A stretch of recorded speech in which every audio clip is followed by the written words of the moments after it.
ঘূর্ণিঝড় রিমালে ক্ষতিগ্রস্তদের জন্য বাড়িঘর নির্মাণ সহ সব রকমের সহায়তা দেবে সরকার, জানালেন প্রধানমন্ত্রী শেখ হাসিনা। ঝড়ে সবচেয়ে ক্ষতিগ্রস্ত পটুয়াখালীর উপকূলের ২,০০০ পরিবারকে ত্রাণ সহায়তা দিয়ে সরকার প্রধান আরও বলেন, আওয়ামী লীগ সরকারই জনগণের বিপদে পাশে থাকে, অন্য কেউ নয়।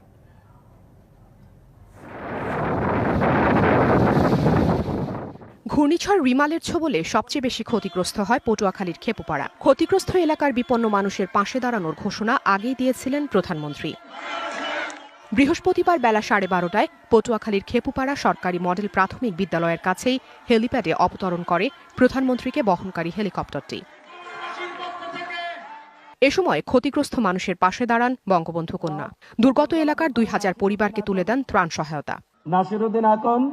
এরপরে আসবেন মোহাম্মদ হান্নান ব্যাপারী। সরকার প্রধান বলেন, দেশের মানুষের সেবায় আওয়ামী লীগ সবসময় নিবেদিত প্রাণ।